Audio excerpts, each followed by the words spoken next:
it's never too late, right? You're Okay. right. It is better to get in earlier. And along those lines, it's also better if you can stave off them getting access to the technology. Mm, So just like the earlier they try alcohol or marijuana, the more likely they are to have a problem with it. The earlier hmm, they get their phone, the more likely they are to have a problem with it. And that just has to do with brain development. mhm, So the further you can push it. So my other strategy as a parent is to form a coalition with other parents. mm, And so mhm. we are not going to get our kids phones until this age. Now I'm advocating that we push it until 16, that they drive first and then get a smartphone, right? Before that, they can have communication devices, you know. Sure. Um, like my 9-year-old already has one of those Gab watches because I want to be able to keep track of him on the ski slopes. Uh, Mm, so that he can contact me and I can like GPS track him. But he can't access the internet. He can't text anybody. He can't do anything else with it. right. Um, and so I think there's more and more stuff like that that's emerging, sort of dumb Yeah. phones for Yeah. teens, rather than getting them the internet at their fingertips all the time. Their brains are Mhm, not remotely developed enough to handle that. mhm. I mean, our brains really aren't that well adapted to it. Oh, yeah. Uh, so that's one of the strategies is to, at least like with their close friends, get in contact with those parents if you can, uh, and talk about, when you're going to get phones together. And that way they're not the only kid who doesn't have it. Right. So so I know not everyone can use that strategy, but I recommend that if you can, is like team up with the people around them because, as they get older and older, what they are most motivated by is what their peers are doing. And so Right. if you can, sort of help them not be in a situation where they're the only one who doesn't have a phone.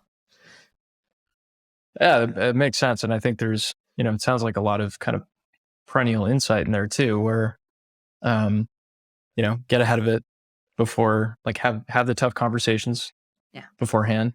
2 is it's interesting, there's kind of this, gradation, it sounds like, between full-fledged access to the internet and none at all, where you can have varying levels of controls. Shout out to Apple for doing a pretty good job of starting to implement some of this stuff. And then 3 is if you can construct a social environment of some kind or, help build one that's conducive, to those healthy relationships. Sound like 3 great things. Now, of course, I don't know what it was like for you, but it's like there's always that one kid in the neighborhood whose parents are, willing to let them do whatever they want. Yeah. Um, But as long yeah, I as mean, it's not everyone they know, it won't right, be the same for them. right. So as long as that's an edge case, basically. Yeah. Um, Yeah. and so then 4, once they have the device, uh, Mm, and it's generally traveling around with them all the time, right? hmm. You implement ideally some home policies around where Right. those devices get docked, that they don't spend the night with them, that they aren't their alarm clock, they don't sleep next to their bed, you know, Yeah. that the devices get docked.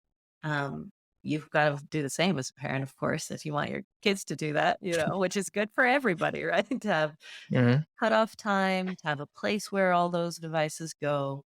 Because of course the worst stuff that happens to kids online is happening at 2, 3 in the morning. That's Mm, that's when they're getting into big trouble with it. It's not usually during the day. hmm. So it's robbing them of sleep and, they're getting into trouble, sneaking out. I mean, things kids do. Um, and so that helps a lot. Hmm. And then I will be monitoring. This is not Mhm. private, to step in there. And so that's something parents can do even now, right? If their kids already have a phone, and they're feeling like, oh no, like I wish I could back up time. You're like, okay, just like focus on what you can do going forward. And so, Right. going forward, have a family meeting, say like, we're gonna review the way we all use technology. Right. Mhm.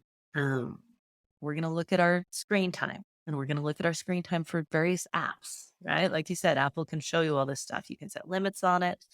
Mhm. And, you can also just look at it for information gathering. And if the parents can be transparent and open with this and realize, like, I just learned that it's really disruptive to sleep to have your phone in your bedroom. So, Mhm. you know, we're going to focus on sleep this month, and all of us are going to keep our phones outside of our bedrooms. Um, and you can always implement that. Like, it's time for me to start looking at what's going on, even if you haven't done it before. You can expect, of course, big pushback, uh, and it's worth it. That's also gonna be my line as a parent ultimately, right? I Mhm. want a good relationship with my kids, but I'm not their friend, right? Mhm. I'm Mhm. here to guide and protect them. And while I do think the guardrails need to move back the older they get, right? Mhm. Um, that there need to be guardrails, Mhm. and they may not like them, and that is okay. Mhm. And sort of as you mentioned, and I'm, chuckling a little bit, uh, this is gonna be a lot more digestible to the kids if they see the parents modeling those good habits. That's a Sure. my experience, that's, Yeah, there are and a lot of adults who uh, could benefit from changing. Yeah. yeah, if a parent can talk about their own struggle with it, Yeah. and how they've seen it valuable to cut back and how hard it is for them. I mean, just if a parent can be Mhm. in the struggle with them, kids are way more receptive.